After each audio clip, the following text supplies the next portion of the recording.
So before we get into the commercial construction cost and revenue, just wanted to answer this thing for all my New Zealand and Australian friends.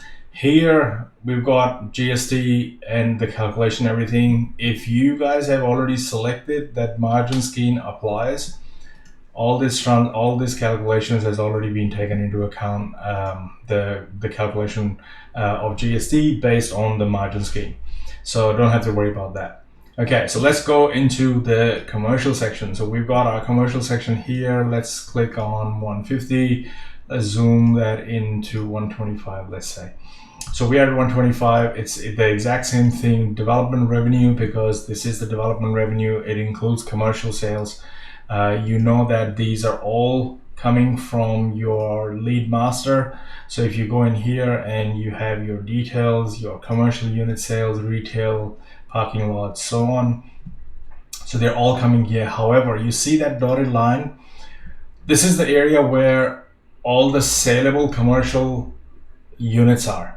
Now, there could be some common areas for all these units. It could be the foyer, it could be the reception area, it could be the common toilets, and so on. So all that other built area would fall underneath that thing. So because we have to calculate a construction cost, and we have to have this area. So you can call it Office 1, Office 2, Office 3, and so on. This also has the two different methods of calculating your construction cost. One is your average cost per gross floor area, and the other one is your individual area cost per unit of measurement. So when you change that, you'll be able to see a lot more details over here. You've got number of units, gross floor area, unit efficiency, and you'll have all your net leasable area. Now we had the saleable area in the residential section, but here we have net leasable area. It's just the nature of the beast, the way the value of a commercial property is calculated towards the end. So let's just look at the first method for the time being. So average cost per gross floor area. So what does that mean? So what that means is that you have a square meter rate, and you know that you've spoken to a construction contractor or a builder, and they say that look, for construction something like this, we can do it for 1850 a square meter, or a square feet, whatever your unit of measurement is in that scenario. So you can come in here and you can put in the number of units that you've got in commercial units. If you've got one more retail, for example, this section is retail, and I can do the retail is 2200, and there is one unit, and the gross floor area was 350 with an efficiency of 85%. What efficiency means is that the plate size could be 350, but the efficient net leasable area out of the 350 could be 85%. So this is an architectural term. A lot of architects use this term, where they would come up with a gross floor area and an efficiency percentage, and then be able to get a net leasable area. So in this scenario, if I just click on save and refresh, it will do my calculations and give me a number over here, and then I can do the same thing and move forward in this direction and say, okay, this is my total area, this is the percentage of total area, whatever that is. Net leasable area, I'm getting 977 in this scenario because it's a bigger area over here, and we had a small shop in the same setting. Now I can rent this area. So in order to calculate the end value of a commercial or retail premises, you need to figure out the rent per square meter or per unit of measurement that you can rent them out for. So in this scenario, let's say I can rent them out for 350, and the retail shop would go for $425 a square meter, and so on. So when I click that and I go save and refresh, it will give me the values for what is the annual rent that I can pull in from these two retail and commercial premises. This is what I will get. And then it could be your landlord insurance or something that those are your outgoings. So you can put in a number over here. So you let's say 7,500. That includes the outgoings that you might have, and then you can click on save and refresh again, which will give you your net rent that can come out from that property will attract. Now, I by accident put 7,000 instead of 7,500. I put in 75,000. So let me just change that and update this section so that I have a gross realization value for this. Now, I don't have this section. This is coming out blank because I don't have the cap rate. Now, if you want to again get into the details of what all these things are all about, you would need to sign up for the property development system course that talks about all these things and the different cap rates and all these are, what they are, and how we can use them.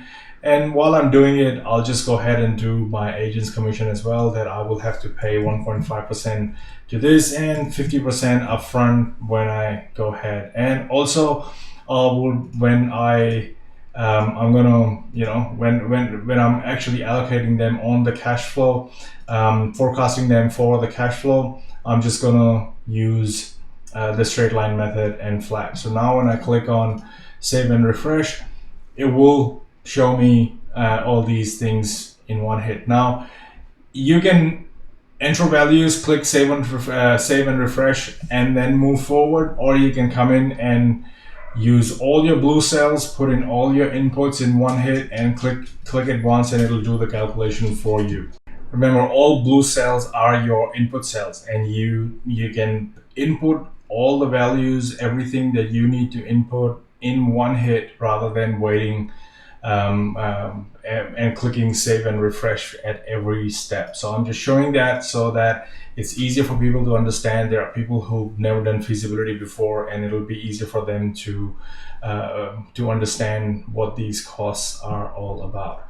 Now, this section over here, we have other built area. Now, if I allocate a value to it, which is 1,500. Now, the only reason calculations didn't happen on any one of these is because I've got no units in there. So I have to say that, this is that many number of units, and the gross floor area for that section is going to be, 350. This is the total area that I'll have to build anyway.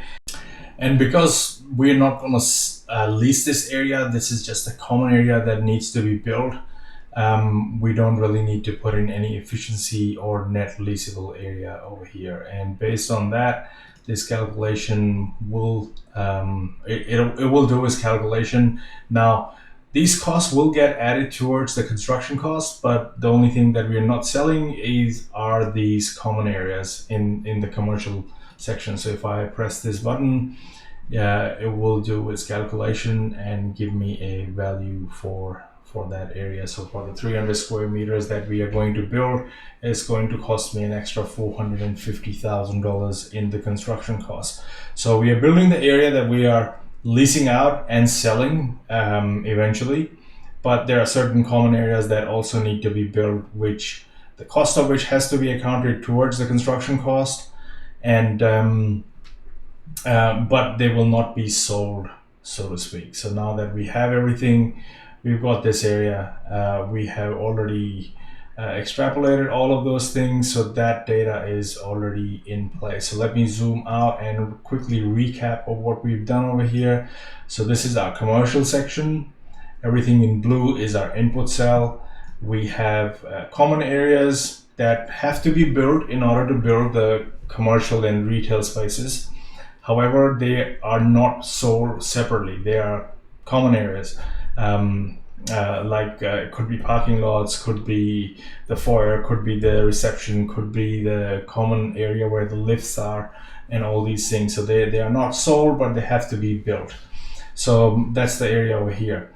Then we've put in that we've got two different areas. We've got a retail sale that we might have. We have the gross floor area, we have the efficiency, and we have allocated the rate that we will be able to rent them at. If GST is applicable, it will be including GST. Otherwise, it'll just say NA over here, so don't worry about it. This is the annual rent, GST amount, ex GST. All this is calculated only because this is we're doing this for the GST section. If this was being done for US or Canada, this GST will not be calculated, so it does not make any difference in your total calculation.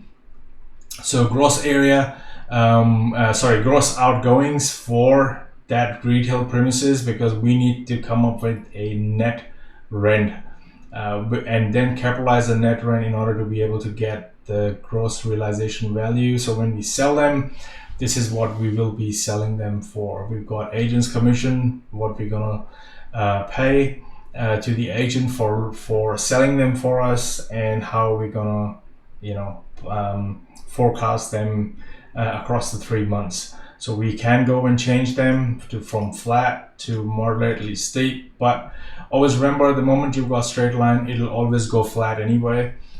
So it has to be an S curve in order for you to make use of the steepness of the S curve.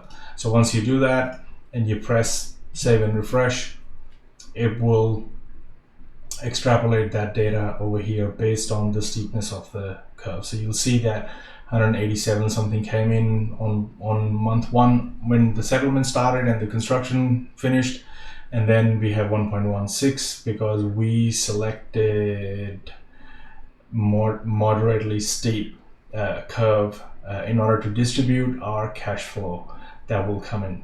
So you can actually minimize this section once you've done your construction and all those things. You can come and add these values over here, and you've got a distribution. Next, we will look at agent's commission for residential and agent's commission for commercial.